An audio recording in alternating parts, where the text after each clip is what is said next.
BRS ను TRS గా మారుస్తాం, party పేరు మార్చడం వల్ల నష్టపోయాం, క్యాడర్ కు మళ్ళీ దగ్గర అవుతాం కేటీఆర్. చూడండి, బీఆర్ఎస్ ను టీఆర్ఎస్ గా మళ్ళీ మారుస్తాం, పార్టీ పేరు మార్చడం వల్ల నష్టపోయాం, క్యాడర్ కు మళ్ళీ దగ్గర అవుతాం.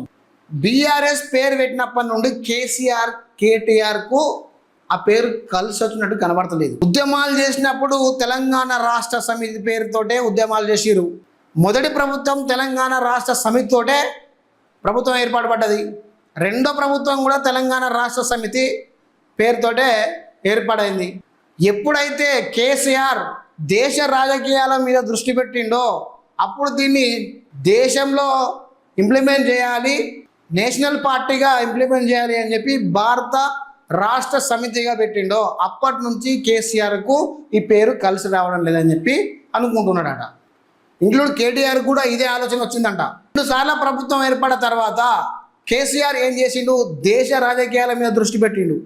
ఎప్పుడైతే దేశ రాజకీయాల మీద దృష్టి పెట్టిండో రాష్ట్ర రాజకీయాలు ఇక్కడ ఎప్పుడైతే టీఆర్ఎస్ను బీఆర్ఎస్గా మార్చిండో అప్పుడే మొత్తం పార్టీ క్యాడర్ అంతా ఎక్కడికక్కడ ఆగమైపోయింది. ఇప్పుడు కేసీఆర్ ఏం చేసిండు అంటే ఆల్రెడీ 2 సార్ల ప్రభుత్వం ఏర్పాటైంది కాబట్టి దేశంలో ప్రధానమంత్రి కుర్చీ కూర్చోవాలి, ప్రధానమంత్రి స్థాయికి పోవాలి అని అనుకున్నాడు. ఒక ప్లాన్ వేసిండు, దేశం మీద దృష్టి పెట్టిండు, రాష్ట్రంలో బొక్కబోర్ల పడ్డాడు. ఈయన ఎప్పుడైతే దేశం మీద దృష్టి పెట్టిండో నేషనల్ పార్టీస్ మొత్తం రాష్ట్రాల మీద దృష్టి పెట్టినాయి. అందుకే కాంగ్రెస్ ఏం చేసిందంటే 6 గ్యారంటీలు అనే పదాన్ని పబ్లిక్లోకి బలంగా తీసుకుపోయింది. బలంగా తీసుకుపోవడం వల్ల ఏం జరిగింది అంటే ప్రజలు కాంగ్రెస్కు అట్రాక్ట్ అయ్యి ఓట్లు గుద్ది కాంగ్రెస్ ప్రభుత్వాన్ని ఏర్పాటు చేసారు.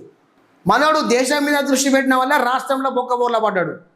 అందుకే కేసీఆర్ ఇతర రాష్ట్రాలలో పోయి మద్దతు కోరిండు, మహారాష్ట్ర పోయి కొంతమందికి ఎక్స్ప్రెసియా ప్రకటించిండు, కేరళ పోయి కేరళ సీఎంను కలిసిండు, రాజస్థాన్ పోయి రాజస్థాన్ సీఎం కలిసిండు, ఢిల్లీ పోయి ఢిల్లీ సీఎం కలిసిండు. ఇతర రాష్ట్రాల్లో పోయి మీరు మద్దతు ఇవ్వండి అని చెప్పి స్టేట్ను పక్కన పెట్టిండు, దేశానికి పోయిండు.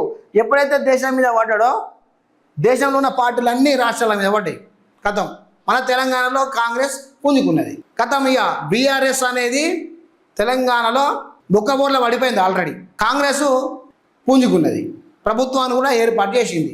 అదే బీఆర్ఎస్ను టీఆర్ఎస్గా ఉంచి రాష్ట్రం మీదనే దృష్టి పెడితే తప్పకుండా 3వ ప్రభుత్వాన్ని ఏర్పాటు చేయడానికి కేసీఆర్ గారికి కేటీఆర్ గారికి ఆస్కారం ఉండేది అని చెప్పి కొంతమంది విశ్వసనీయ వర్గాలు చెప్తున్న సమాచారం. కొన్ని ప్రజల నాడి మధ్య తీసుకున్న కొంత మాటలు ఇవి. మీరేమంటారు దీని మీద? ఎప్పుడైతే కేసీఆర్ తెలంగాణ విడిచిపెట్టి దేశం మీద పడ్డాడో అప్పుడే తెలంగాణలో కేసీఆర్ హవా తగ్గిపోయింది అని నేను అంటున్నా. మీరేమంటారు? దేశం మీద కేసీఆర్ దృష్టి పెడితే దేశంలో ఉన్న పార్టీలు రాష్ట్రాల మీద దృష్టి పెట్టినాయి అని చెప్పి నేను అంటున్నా. దానికి మీరేమంటారు? సమాధానం చెప్పండి. ఇక ను టీఆర్ఎస్గా మారుస్తాం. ఇప్పుడు టీఆర్ఎస్కు 2 కొట్లాటలు అవుతున్నాయి. కవిత తెలంగాణ రాష్ట్ర సమితి పార్టీ పెట్టాలని చెప్పి చాలా కసరత్తులు చేస్తున్నది, టెన్షన్లో ఉన్నది, రిజిస్ట్రేషన్ చేయడానికి తిరుగుతూ ఉన్నది. రానున్న రోజుల్లో తెలంగాణ రాష్ట్ర సమితి పార్టీ తప్పకుండా పెడతా అని చెప్పి కవిత అంటున్నది. మళ్ళీ కేటీఆర్ ఏమంటున్నాడు, బీఆర్ఎస్ను టీఆర్ఎస్గా మారుస్తా అంటున్నాడు. వీళ్ళిద్దరి మధ్య వార్ నడుస్తుందా? అన్నా చెల్లె మధ్యలో ఎవరు రిజిస్ట్రేషన్ ముందైతే వాళ్ళదే పార్టీ ముందుకు పోతుందా? అయితే ఇప్పుడు తెలంగాణ రాష్ట్ర సమితి అనే పేరును కవిత వాడుకోవడం చాలా ప్లస్ పాయింట్ అవుతుందట. కొంతమంది పెద్దోళ్ళు మాట్లాడుకొస్తున్న మాటలు ఇవి. ఏ విధంగా? ఆల్రెడీ తెలంగాణ రాష్ట్ర సమితి అనేది తెలంగాణలో అందరి నోట్లో ఉండిపోయింది, అందరి గుండెల్లో ఉండిపోయింది, అందరికీ తెలుసు పేరు. దీన్ని క్యాచ్ చేసుకొని తెలంగాణ రాష్ట్ర సమితి అనే పేరు పెట్టి ముఖ్యమంత్రి స్థాయికి పోవాలి అని చెప్పి కవిత ఏమన్నా ఆలోచన చేస్తుందా అని అంటే 100% అలానే ఆలోచిస్తుందని మనం అనుకోవచ్చు. కొత్త పార్టీ పెడితే ఏం చేయాలి? పబ్లిక్లో పోయి పార్టీని ఇంప్లిమెంట్ చేయాలి, ఆ పార్టీని క్యాడరు ఏర్పాటు చేయాలి, ఆ పార్టీని ప్రజలు ఈ పార్టీ నాదని చెప్పాలి, కొన్ని కార్యకర్తలను ఏర్పాటు చేయాలి. ఆల్రెడీ టీఆర్ఎస్ ఉన్నది కాబట్టి రైట్ టీఆర్ఎస్ అని పబ్లిక్లో తెలిసిపోతుంది. కవిత టీఆర్ఎస్ పార్టీ పెట్టింది, ఆల్మోస్ట్ క్యాడరు నడుస్తూనే ఉంటుంది. ఇక మళ్ళీ కొత్తగా పార్టీ గుర్తులను పార్టీని ప్రజల్లోకి తీసుకుపోవాల్సిన అవసరం లేదు కదా.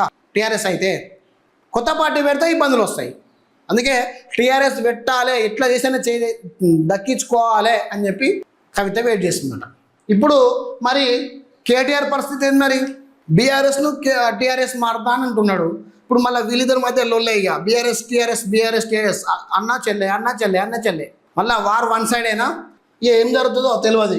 సరే, మొత్తానికైతే 2027లో తెలంగాణ రాష్ట్రం మొత్తం పాదయాత్ర చేస్తాడట, ఒంటరిగానే పోరాడతాడట, మళ్ళా బీఆర్ఎస్ను టీఆర్ఎస్గా మార్చి ప్రభుత్వంలోకి తీసుకొస్తా అని చెప్పి చెప్పుకొస్తున్నాడు కేటీఆర్. అయితే డిలిమిటేషన్తో పాటు సీట్లు పెరుగుతాయి. ఇప్పుడు డిలిమిటేషన్లో తప్పకుండా తెలంగాణ రాష్ట్రంలో కొన్ని సీట్లు పెరుగుతాయి. మా మంత్రిని చూసుకున్నట్టయితే మంత్రిలో కాటారం కూడా కాన్స్టిట్యున్సీ అయ్యే పొజిషన్ కనబడుతున్నది. ఒకవేళ కాటారం కాన్స్టిట్యున్సీ అయితే ఎస్సీ కేటగిరీ వచ్చే పొజిషన్ కూడా కనబడుతుందట. ఎస్సీలో మహిళ వచ్చే పొజిషన్ కనబడుతూ ఉందట. తప్పకుండా కాటారం కాన్స్టిట్యున్సీ అవుతుందట. అందులో ఎస్సీ మహిళకు ఛాన్స్ వచ్చే పొజిషన్ కనబడుతున్నదట.